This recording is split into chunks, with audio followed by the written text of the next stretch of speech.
Welcome to Monday Motivator. An elderly man dies in a small community. He was a simple man, lived a simple life, outliving most relatives and friends. When he died, the local newspaper attempted to write his obituary.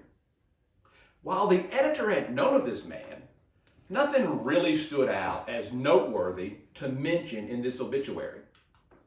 Frustrated, he delegated the task to his junior editor.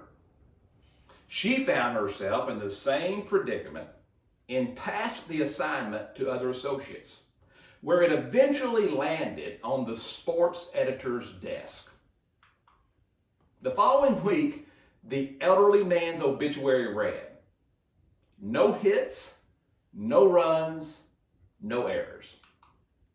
Now, this man could have been any of our grandparents, or any of us, who may not have been known for publicly contributing anything newsworthy, but like my grandparents, and probably yours, they achieved greatness in their own way, and often behind the scenes. This story, and many moments in my life, prompts me to question my contributions.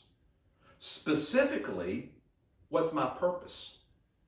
What drives my behavior?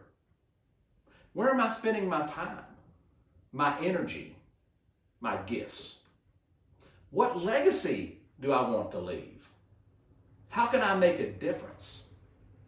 I'm reminded of a story where Apple's Steve Jobs was recruiting John Scully, vice president at PepsiCo. Now, Scully had been successful making Pepsi the #1 brand in the cola wars.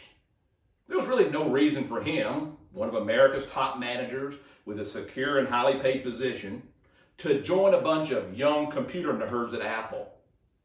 Scully finally agreed to join Apple because of a thought-provoking question Steve Jobs asked him.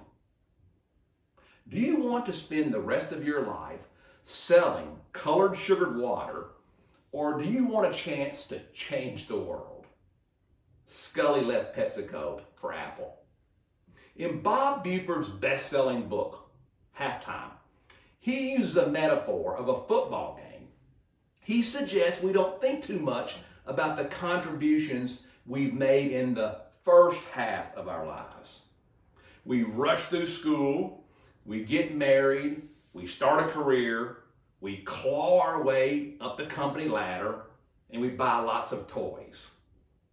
At some point in our lives, however, we start to wonder, is this as good as it gets? Somehow keeping score, getting ahead doesn't offer the thrill it once did. During the first half, we take some vicious hits and suffer personal setbacks. And while we may start the second half with good intentions, we often get blindsided along the way. See, while the first half was about success, the second half should be about significance, about making a difference. The game is won or lost in the second half, not the first. And some people never get a chance for the second half, as prevailing view in our society is that once you reach your 50s or 60s, you enter into a period of aging and decline. Like Buford, I challenge all of us to discredit that view and view the second half of our lives that we will measure up to the first half. And we change our focus from success to significance. And as morbid as it might sound, I hope that sports editor that's forced to write my obituary writes the following: lots of hits, some runs, his share of errors, with the batter going down swinging for the fences. Have a great week, and I'll see you next Monday.